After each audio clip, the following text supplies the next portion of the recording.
Hey friends, today I wanted to put together a little video of something that I kind of stumbled upon while I was trying to install this doghouse heater into this new doghouse. So I'll start off by kind of showing you guys the user manual here. It's a pretty self-explanatory setup. I just got it off of Amazon. You plug it in, you connect to the Wi-Fi, and you can see the temperature of the air inside the doghouse using the mobile app. You can set timers, all that good stuff. It's a pretty fancy setup. And whenever I went to install into the doghouse, I came across these instructions right here. So these instructions say you have two options for installing this into the doghouse. Option A is to cut a hole big enough for the power cable to go through. Okay, that's fair. Option B, run this cable along the inside of the doghouse to your power source.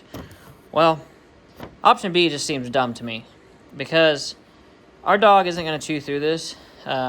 She's a pretty small dog, but if I were to ever give this to somebody else, say later on down the road, or if we get a bigger dog or whatever, that just seems really dumb. So now it says to put it, in fairness, it says to put it up against the wall. You could tack it down and maybe they can't bite it. I don't know. Dogs can be pretty destructive sometimes. So even if they're not destructive, I don't want live electricity like that going through the doghouse. So option A seems like a good option until you look at the size of this thing. So here's the power brick. So we'll look at this here. This thing is massive. Mind you, this is a new doghouse, and they want me to drill a hole. I don't even have anything that'll drill a hole this big. I mean, obviously, we could drill a pilot hole and then cut it with some 10 snips or something like that. Or even we could get a hole saw, but that's a 3-inch, 2.5-inch hole saw.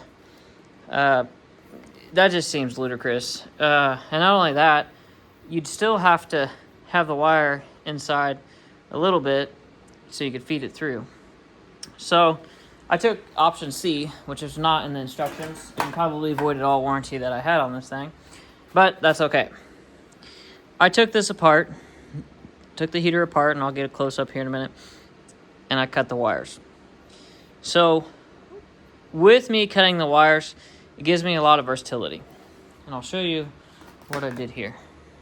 I'll start on the inside here. So it's going to be kind of hard to see. I might be able to step on this. Okay. So I need a better light. But anyways, the 4 wires went to the wires in here. Pretty self-explanatory. There's 2 wires here. I taped this one off because I didn't think polarity mattered on this one because this is a temp sensor. But for the sake of making sure that everything goes back the way it came, I marked this one as the blue power, and then this is goes to the other one that I have written down over here. This other thing too, I took extra caution to make sure I labeled from the power side to the heater side, just so, because, they're not red and red, black and black, so forth. So, then, after I got it out, I decided to pull out the original fitting and put my own rubber grommet in. So, took it out, drilled this out just a little bit bigger, 5/8, put a rubber grommet in. Now I'll show you the backside. Backside here, you'll see I've got these bolts in here. The doghouse heater came with screws, they're basically wood screws, sharp points on the end, and they were way too long for the thickness of this doghouse. So I found these small nuts and bolts or screws that I had, machine screws, and I drilled holes and screwed them in. I'm going to come through and cut these off flush, or at least a little bit flush so they're not sticking out so far. And then here's my power cable, or my rubber grommet. So I drilled a hole 5/8, which you'll notice, small hole, there's my finger, compared to a hole this big. So what's going to happen here is this guy, we're going to come on this back side here, push this through, which I'm doing it one-handed, so I already had it in there once, so I know it goes, but doing this one-handed. Push this through the rubber grommet. It's going to go straight into the other rubber grommet on the other side. Like I said, one-handed, but it's still going to go. Push this all the way through. Boom. Right there. And what I'll do is, since it's sagging down a little bit, I'm either going to get a support, some kind of support there, or I'll just I'll silicone it. I'll get a block of wood or something, prop it up, and silicone and let it dry overnight or something.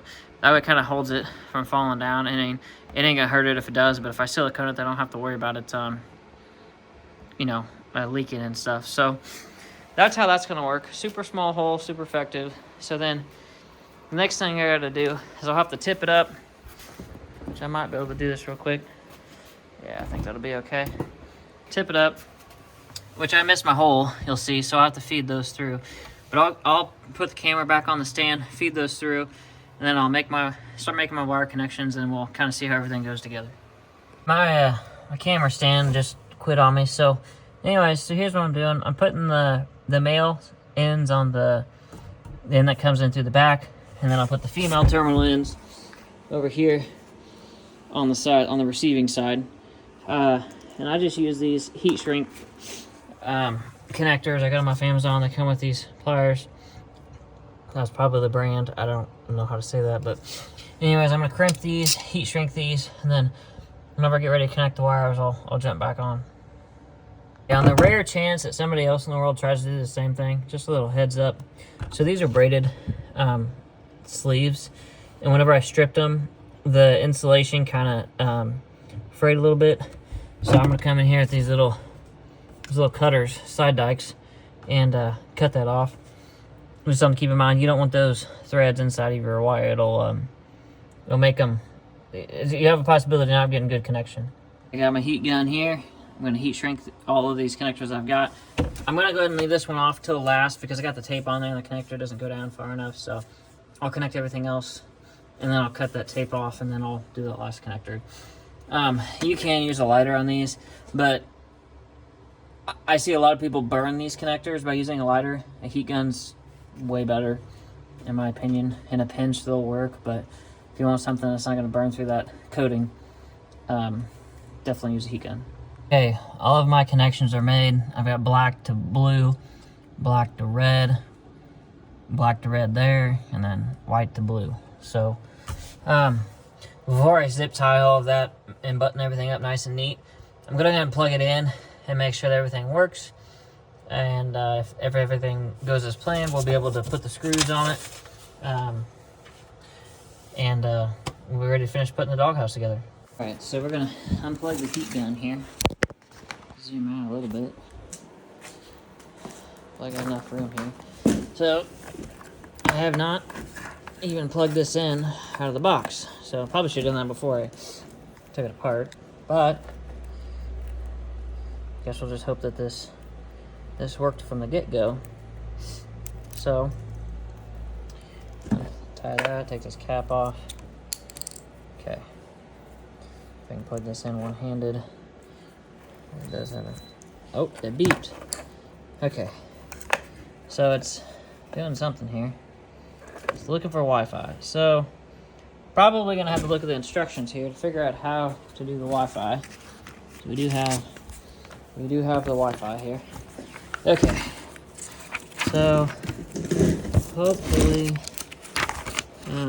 long press to reset the Wi-Fi. Oh, I need to do the mobile app. Okay, I'm gonna download the mobile app and walk through setting it up, and then I'll come back.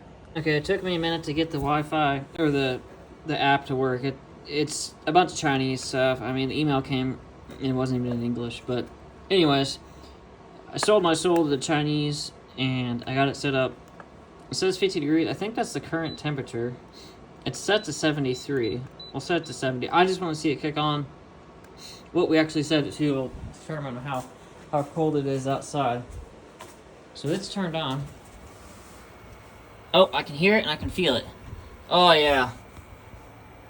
Oh, yeah, that's warm. That's perfect. We just need to get a door on here. And this thing, it's already warm in there. And it's pretty cool in the garage in here. So it might be 45 degrees outside. But I could crawl in here and warm up. My hands are cold right now. So but that's pretty much it. I'm going to shut her off. Let her cool down. Then put the cover on. And then I'll silicone this. Cut those bolts off. And we'll be ready to rock and roll. I got everything hooked up. I want to show you guys that there is enough room to slide this out that I disconnected. Basically, just pull it off the mount right there, gently rotate it over, And I have all this access on the back side. Put this cover on because all the screws going through the back side. So we'll start by putting this fan filter back on, or vent, whatever you want to call it. Maybe. It goes on one of these ways. We'll get this set back on here. Oh, shoot. We'll get this set back on here. And then we'll put the front cover on, and we'll be wrapping it up.